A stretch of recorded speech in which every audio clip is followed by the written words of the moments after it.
साथियों, यह 6 बातें यदि आपने याद कर ली तो आपके लिए साथियों बुढ़ापे में कभी रोना नहीं पड़ेगा। जी हाँ साथियों, सभी आपसे प्रेम करेंगे। क्योंकि साथियों, हम आपके लिए बता दें, बुढ़ापा तो हर किसी के लिए आता है। और साथियों, आपने देखा भी होगा कि लोग बुढ़ापे में कितने दुखी रहा करते हैं। और साथियों, आप तो यह अच्छी तरह से जानते हैं कि मनुष्य पर जब बुढ़ापा आता है तो वह बहुत ही कमजोर हो जाता है साथियों। इसी प्रकार कुछ बातें हैं साथियों, जो यदि मनुष्य याद कर कर रखता है तो उसके लिए बुढ़ापे में कोई कष्ट नहीं झेलने पड़ते हैं। वो कुछ बातें आज इस वीडियो के माध्यम से मैं आपके लिए बताने के लिए जा रहा हूं। इसलिए साथियों, इस कहानी के लिए आप शुरू से एंड तक जरूर सुनना, ताकि साथियों आपके लिए सब कुछ समझ में आ जाए। यदि साथियों हमारे इस चैनल पर पहली बार भाई बंधु दर्शक बनकर आए हैं तो हमारे इस चैनल को सब्सक्राइब जरूर कर लेना और एक वीडियो को लाइक शेयर करके एक प्यारा सा कमेंट जय श्री राम का जरूर कर देना साथियों। आइए साथियों, देर ना करते हुए इस कहानी को प्रारंभ करते हैं। आइए साथियों, जान लेते हैं कि आखिर वह 6 बातें कौन सी हैं जो हर एक मनुष्य को बुढ़ापे में काम आएंगी। वह साथियों बुढ़ापे में कष्ट नहीं झेलेगा। आइए साथियों, देर ना करते हुए इस कहानी को प्रारंभ करते हैं। साथियों, जैसे कि हम सभी लोग जानते हैं, क्योंकि साथियों हम आपके लिए बता दें कि कहा जाता है बुढ़ापा एक ऐसा कड़वा सच है जिस पर साथियों बुढ़ापा आता है उसके लिए साथियों बीमारी भी घेर लेती है। उसके लिए साथियों चलना भी मुश्किल हो जाता है, क्योंकि साथियों आपके पास भी कोई नहीं आता है। यहां तक कि साथियों दूसरा तो दूर की बात, खुद अपना ही सगा बेटा यदि हो ना, तब भी साथियों बुढ़ापे में वो आपके पास नहीं आता है। क्योंकि साथियों बुढ़ापा एक ऐसा कड़वा सच है जो साथियों बुढ़ापा तो आता ही है और हर एक मनुष्य को वह बुढ़ापा मिलता है झेलने के लिए। लेकिन मनुष्य जो है उस बुढ़ापे को देख करके उससे दूर भागने लगता है साथियों। जब साथियों बुढ़ापा घेरता है तो लोग आपसे बहुत ही दूरियां बनाकर रखेंगे। चलिए साथियों, मैं आपके लिए एक कहानी के माध्यम से वह कुछ बातें बताने के लिए जा रहा हूं जो साथियों स्वयं भोलेनाथ ने नंदी जी को सुनाई थी साथियों। एक समय की बात है जब भोलेनाथ साथियों कैलाश पर्वत पर धुनी रचाए हुए बैठे हुए थे। तभी साथियों वहां पर नारद जी प्रकट हो जाते हैं। तभी साथियों साथियों एक समय की बात है, भगवान भोलेनाथ माता पार्वती के साथ में कैलाश पर्वत पर बैठे हुए थे। तभी साथियों सोचते सोचते माता पार्वती को कुछ बातें याद आ जाती हैं और वह माता पार्वती भोलेनाथ से कहने लगती हैं कि हे स्वामी, मेरे मन में कुछ प्रश्न गूंज रहे हैं, क्या आप उन प्रश्नों के उत्तर दोगे? तभी साथियों भगवान भोलेनाथ कहने लगते हैं कि हे पार्वती बताइए, आपके वह कौन से प्रश्न हैं? तभी साथियों माता पार्वती कहने लगती हैं कि हे भोलेनाथ, हे प्रभु, मैं आपसे कुछ ऐसे प्रश्न करने वाली हूं जिससे जिसे सुनकर के मुझे बहुत ही आराम मिलेगा। जी हाँ साथियों। तभी साथियों माता पार्वती कहने लगती हैं, हे प्रभु, मैं यह जानना चाहती हूँ कि आखिर मनुष्य के लिए बुढ़ापे में बहुत कष्ट मिलते हैं। क्या इसका कोई उपाय है जो मनुष्य के लिए कोई कष्ट ना मिले, जिससे उसकी संतान उसके लिए कोई दुख ना पहुंचा सके, वह खुशी खुशी अपना बुढ़ापा व्यतीत कर सके साथियों। तभी साथियों माता पार्वती की बात सुनकर के भगवान भोलेनाथ कहने लगते हैं, हे देवी पार्वती, कि आज जो आपने प्रसन्न किए हैं वह आजकल के प्रत्येक माता पिता के लिए यह सही है। क्योंकि कलयुग में कलिकाल का प्रभाव इतना तेज हो जाएगा, कलयुग में कोई भी संतान अपने माता पिता का आदर नहीं करेगी, उन्हें साथियों धक्के मार करके घर से बाहर निकाल देगी, भोजन की एक रोटी के लिए साथियों उन्हें तरसाएगी कि हे माता लक्ष्मी, कि हे देवी पार्वती, मैं आपके लिए कथा के माध्यम से आपके प्रश्न के उत्तर दूंगा, कृपया आप इस कथा के लिए ध्यान पूर्वक सुनना। लेकिन हे देवी पार्वती, मैं आपके लिए बता दूं, जो मनुष्य यह कहानी सुन रहा हो वह इस कहानी को शुरू से एंड तक जरूर देखे। और कहा जाता है कि आधा अधूरा ज्ञान विष के समान होता है। इसलिए हे देवी पार्वती, मैं आपके लिए बता दूं कि आज तुमने एक ऐसे प्रश्न किए हैं जो समस्त मानव जात के कल्याण के लिए हैं। उनमें मानव जात का कल्याण छुपा हुआ है। यदि यह कथा हमारी आज जो मनुष्य ने शुरू से एंड तक सुन ली उसका कल्याण हो जाएगा, उसके लिए बुढ़ापे में कभी भी पछताना नहीं पड़ेगा।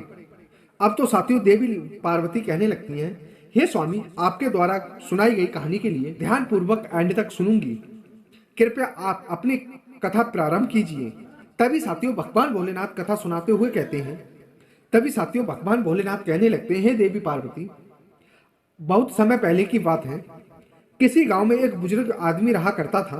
वह साथियों बहुत ही सज्जन था, बहुत ही सीधा साधा नेक इंसान था और वह जात में साथियों किसान था। जब साथियों उसका जीवन जो था वह जवानी में बहुत ही अच्छी तरह से खुशहाल कटा था। उसने साथियों कुछ पुण्य धर्म भी किए थे, लोगों की मदद भी की थी साथियों, और कुछ अपनी फसलें भी उगाया करता था साथियों। धीरे धीरे साथियों उसका बहुत ही अच्छी तरह से उसका जीवन व्यतीत हो जाता है।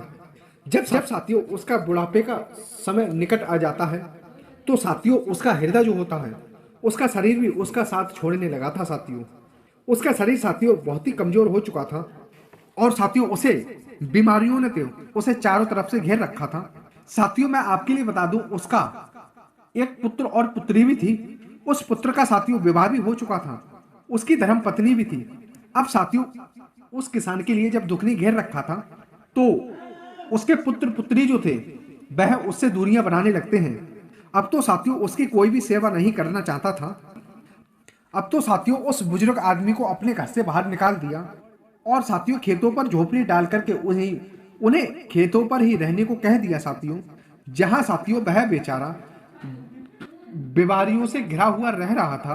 अब तो साथियों ना तो उसे समय पर भोजन मिलता था और ना तो साथियों उसे समय पर पानी मिलता था। कभी कभी तो साथियों उसे भूखा ही सोना पड़ता था। यदि साथियों वह गांव में रहता तो कोई ना कोई उसे भोजन जरूर खिलाता। उसके बेटे ने तो उसका बिस्तर साथियों खेतों पर पहुंचा दिया था। अब तो साथियों वह कुछ लोगों को आवाजें भी लगाया करता था, लेकिन साथियों वह आवाज इतनी लगाया करता था कि खुद भी वह बेहोश हो जाया करता था, लेकिन साथियों उसकी खेतों पर कोई भी नहीं सुनता था। अब तो साथियों उसे भोजन देने के लिए अर्थात पानी देने के लिए उसे समय पर कोई भी उसके घर नहीं पहुंचता था साथियों, क्योंकि उसका घर साथियों उन्होंने खेत में बना रखा था। अब साथियों जैसे ही कोई खेतों में घूमने जाया करता था तो वह कुछ ज्यादा चिल्लाया करता था, तो कुछ गांव वाले पहुंच जाया करते थे, वो उन्हें पानी पत्ता दिया करते थे साथियों। और साथियों उसके पुत्र और पुत्र की बहू जो थी वह उससे दूरियां बनाने लगी थी साथियों। वह दूर से ही उसे भोजन दिया करते थे और कभी कभी साथियों वह भोजन देने के लिए ही नहीं जाते थे और साथ ही साथ वह कहा करते थे, पता नहीं है बूढ़ा आदमी कब तक मरेगा। अब तो साथियों वह बूढ़ा आदमी जो था वह जब ऐसी बातें अपनी ही औलाद से सुनता तो उसके आंखों में साथियों आंसू आ जाते थे और वह साथियों बहुत ही रोता था। वह अपने मन में सोचने लगता है कि हे प्रभु, मैंने आज तक अपने जीवन में इनके लिए क्या नहीं किया था जो आज मुझे यह दिन देखने पड़ रहे हैं। मैंने अपनी संतान के लिए बहुत कुछ किया है, लेकिन मेरे इतना करने के बाद भी आज मेरी ही औलाद, मेरी ही संतान मुझे अपने से दूर कर रही है। अब तो साथियों वह बुजुर्ग आदमी जो था वह यह सोच सोच करके साथियों बहुत ही रोया करता था। वह बूढ़ा आदमी जो था उसके नेत्रों से साथियों बहुत ही आंसू बहा करते थे और फिर साथियों वह भगवान से कहने लगता है, हे भगवान, मैंने आखिर अपनी औलाद के लिए क्या नहीं किया था, आखिर तुझको तो पता है, लेकिन मेरे लिए आज यह दिन क्यों देखने पड़ रहे हैं। आखिर हे प्रभु, हमने कौन से जन्म में ऐसे पाप किए थे जो आज हमारी औलाद और हमारी पुतबहू जो है वह हमें पहचानने से इनकार कर रही हैं और आखिर वह हमें समय पर भोजन तक नहीं दे रही हैं। अब तो साथियों वह वहां से दुखी होकर के वह उस झोपड़ी से निकल करके वह एक जंगल की ओर चलने लगता है साथियों। उसके खेत से थोड़ी दूर साथियों एक जंगल पड़ा करता था। अब तो साथियों धीरे धीरे वह बुजुर्ग आदमी जो था वह उसी जंगल से गुजर रहा था।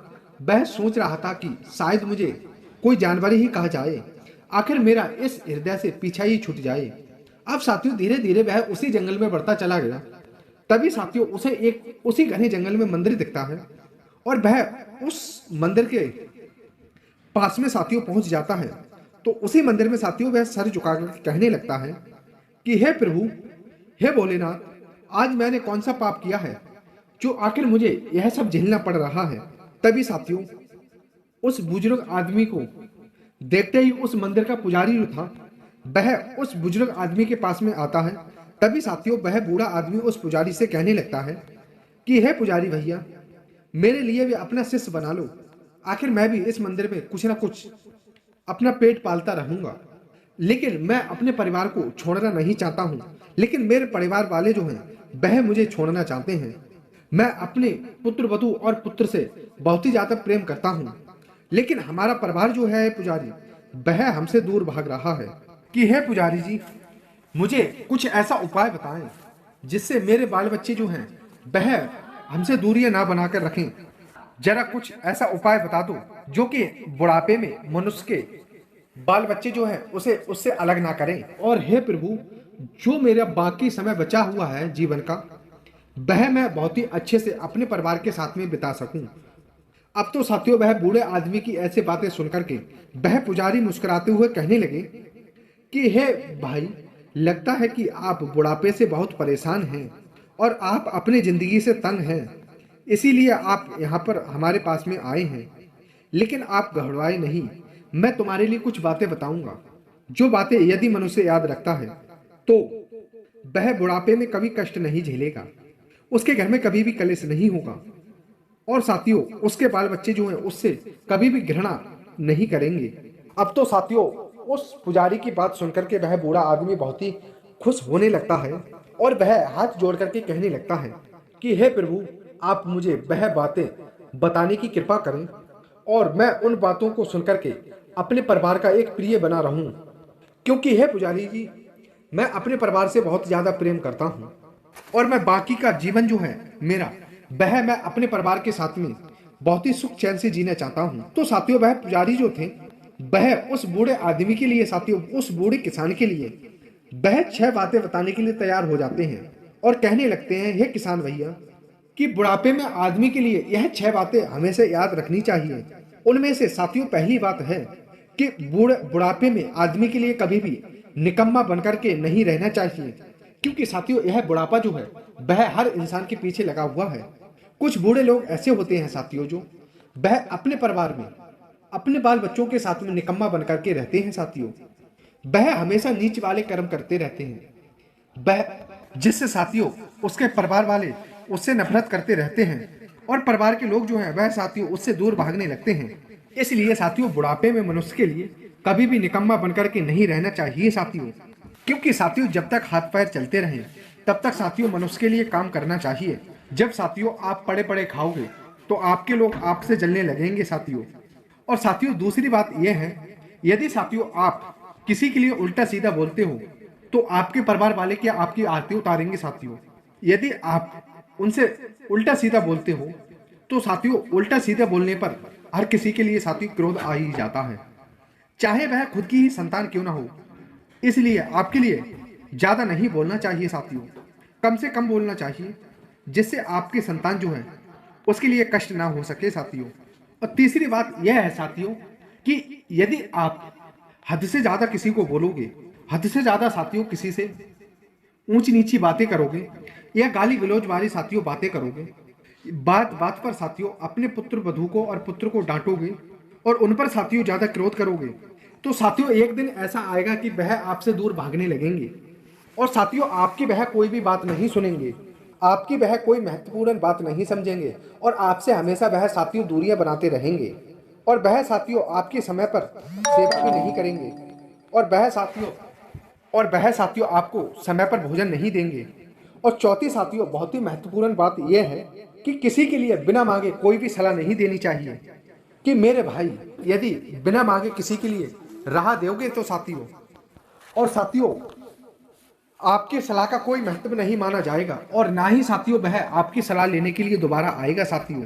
और यदि आप साथियों बिना मांगे ही उसको सलाह देने लगोगे तो वह आप पर हकीर जताएगा ना साथियों, वह पूछने के लिए साथियों आपसे कुछ और आएगा और आप उस सलाह कुछ और दोगे साथियों। और साथियों पांचवी बात सबसे महत्वपूर्ण यह है कि सहने की आदत। साथियों हम आपके लिए बता दें, बुढ़ापा तो हर किसी के पीछे लगा हुआ है और एक न एक दिन साथियों यह बुढ़ापा जो है वह सब पर आएगा और इन बुढ़ापों में साथियों लोगों के लिए बहुत कष्ट होता है और कुछ उन्हें दुख दर्द भी मिलते हैं साथियों।